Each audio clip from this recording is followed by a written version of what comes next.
Selamat pagi, Assalamualaikum warahmatullahi wabarakatuh. Waalaikumsalam. Bersama saya di sini Bapak Yusno Firianto. Saya akan menyampaikan materi MPLS hari yang ketiga, yaitu berkaitan dengan keorganisasian dan ekstrakurikuler. Untuk anak-anakku semuanya, mari kita lihat materi tersebut dan kita pelajari bersama.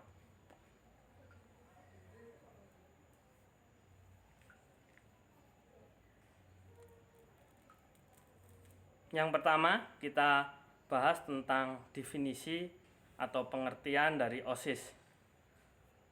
Pengertian secara sistematis, OSIS merupakan singkatan dari organisasi siswa intrasekolah.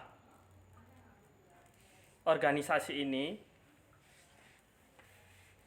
yang terdiri dari kelompok kerja sama antara siswa untuk mencapai tujuan bersama atau kemufakatan. Yang kedua, siswa peserta didik pada satuan pendidikan, sedangkan intra berada di dalam dan di antara siswa. Sedangkan sekolah, satuan pendidikan tempat penyelenggara KBM. Lanjut, pengertian secara organis atau organisasi. OSIS adalah satu-satunya wadah organisasi siswa yang sah di sekolah atau tempat formal. Yang kedua, pengertian secara fungsional. OSIS merupakan salah satu dari 4 jalur pembinaan kesiswaan, di samping latihan kepemimpinan, ekstrakurikuler, dan wawasan wiyata mandala.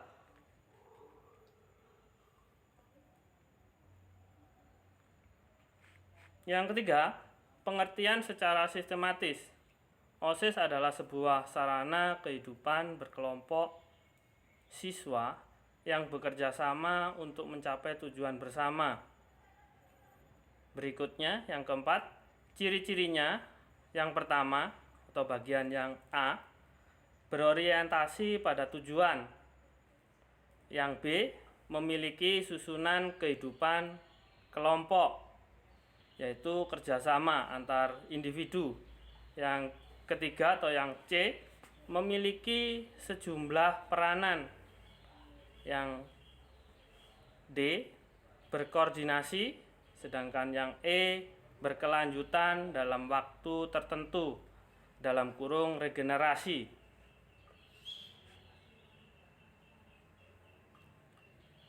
Fungsi OSIS: 1. Wadah untuk menampung dan menyalurkan aspirasi siswa serta menetapkan garis-garis program. Fungsi yang kedua, pelaksana kegiatan kesiswaan. 3. Sarana komunikasi antar siswa. Yang keempat, wadah pengembangan potensi diri siswa sebagai calon seorang ilmuwan dan intelektual yang berguna di masa depan.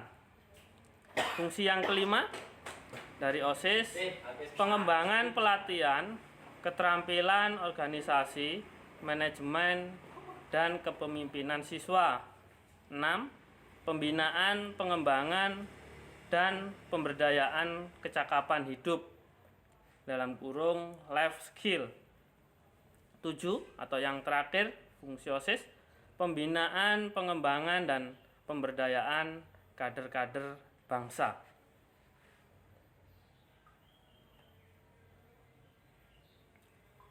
Sekarang kita akan membahas bagian yang berikutnya, yaitu khususnya di bagian faktor pendukung.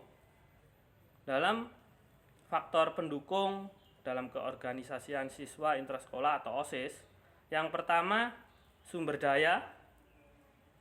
kedua efisiensi, yang ketiga koordinasi kegiatan sejalan dengan tujuan, 4 pembaharuan, kelima kemampuan beradaptasi dengan lingkungan luar, yang terakhir atau yang keenam terpenuhinya fungsi dan peran seluruh komponen. Itu tadi bagian faktor. Sekarang yang bagian manfaat dari OSIS. Yang pertama, meningkatkan nilai-nilai ketakwaan terhadap Tuhan atau Allah Subhanahu wa Ta'ala. Yang kedua, meningkatkan kesadaran berbangsa, bernegara, dan cinta tanah air. 3, meningkatkan kepribadian dan budi pekerti luhur. Manfaat yang keempat, meningkatkan kemampuan berorganisasi, pendidikan politik, dan kepemimpinan. Kelima, meningkatkan keterampilan kemandirian dan percaya diri. 6, meningkatkan kesejahteraan jasmani dan rohani. Yang ketujuh, menghargai dan mewujudkan nilai-nilai seni, meningkatkan dan mengembangkan kreasi seni. Tugas-tugas pengurus OSIS itu ada 5 bagian. Yang pertama yaitu menyusun dan melaksanakan program kerja sesuai dengan AD atau ART OSIS serta GBPK yang disusun MPK. Kedua, selalu menjunjung tinggi nama baik, kehormatan, dan martabat sekolah. Ketiga, kepemimpinan pengurus OSIS bersifat kolektif. 4, menyampaikan laporan pertanggungjawaban kepada pembina OSIS, MPK, dan tembusannya kepada perwakilan kelas pada akhir masa jabatannya.